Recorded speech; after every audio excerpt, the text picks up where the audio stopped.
Hey there, Craig from Freedom Sales Academy. If you've been in sales for any length of time, you will have been taught to sell this way. I was taught to sell this way, and it could actually be costing you dollars when it comes to selling. So what am I talking about? I'm talking about the FAB method of selling, or features, advantages, benefits, or features and benefits. This is probably what you've been taught in selling. It's what's still being taught. It's not your fault, but it could be costing you sales. Now, why would we say that? Number one, the moment you start talking about all about you, all about your product, all about your company and its features, it's about you, not about the customer. Even if you're describing advantages and benefits, you may not know that they're the benefits that they're looking for at that stage. So certainly when it comes to this, I'm not replacing that as product knowledge. Please understand me, I'm not talking about a shortcut. You need to understand your product, you need to understand your service, where you fit in the market, where your competitors are. There's no shortcut for product knowledge.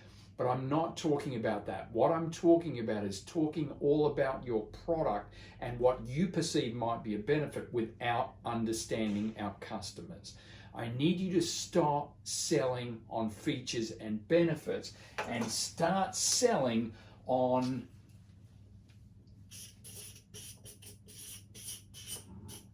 the result. The result for the customer. What does your product, its features, its benefits, what do these in combination do for your customer? What is the result that they will achieve because of what your product is and what it does? That's what to sell. This is what people buy. People buy results. People don't buy the product, they buy the result that they get from the product or the service. So this is where we should be focusing our sales if we want to continue to increase our dollars, not reduce them. The other thing you've got to be aware of there is you can actually talk about a benefit as you're going through this and talking to the customer, and the customer's thinking, well, I don't want that. I don't need that. All of a sudden now they're thinking, well, maybe I don't need this, or maybe this is more expensive. Maybe I can get one cheaper. So features and benefits can actually cost you sales, can actually kill your sales. So focus on the result. Let me go a little bit deeper for just a moment, because really when it comes to selling, what we're talking about is the difference between a result and a result. This is the result that they've already got. This is where they already are.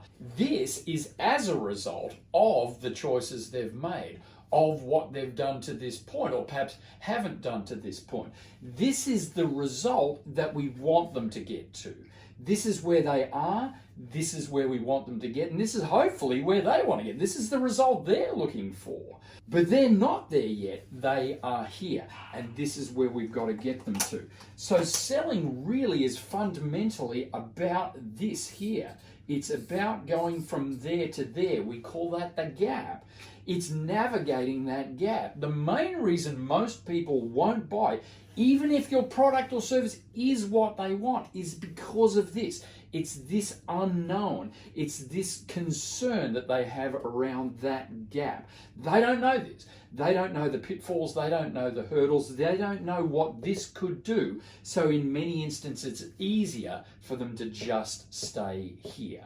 So the choice to do nothing for some people is easier than the choice to do something.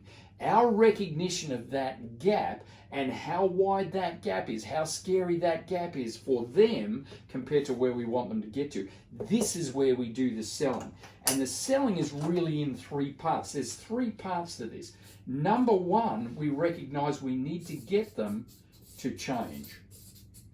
This is the number one thing. If they're going to go from here to here, it involves a change. It involves an investment of time, of money, and of overcoming this fear of this gap. But if they will not change, in most instances, there is no sale. So this is kind of the first sale within the sale, if you like. They have to agree that they need to change. This is better than here. This is more important than here, even if there's some fear involved. Number two, the second thing is we need to get them to change now. So we require the change, but it has to be now. You'll get many customers that say to you, well, I think this makes sense. This looks great, but now's not the right time. I don't know if this is the right time to do this. So this is what's missing, the urgency. Why do this now versus later? Will it be more expensive later? Won't it be available later? Will it cost you if you stay here longer and don't go over to here sooner? If we don't get the second part of the sale, the change now, again, they stay here, they won't go there. The final part is that they need to change with you. You are the answer. It's all about you. You are the third part of the sale. Yes, they need to change. Absolutely, they need to do it now, but you are the only one that understands that gap. You are the only one that knows how to navigate that gap. You know the pitfalls, you know the hurdles, you've been there, you've probably been on that journey. You know everything that's there. So this final bit of fear, of concern, of the unknown, you can take that away. If you don't do this bit, if you don't anchor yourself, you don't position yourself as the only person that can get them from here to here, they may end up changing. They may end up changing now, but they may not do it with you. They may do it with someone else. So if your sales aren't where you want them to be right now, my guess is it's probably because of this in part. Not your fault. We've all been taught to do the features and the benefits, but this is where the true selling will be done. Use this and see how your sales go. Share it with your team, share it with anybody that you think it will help. Good luck and good selling.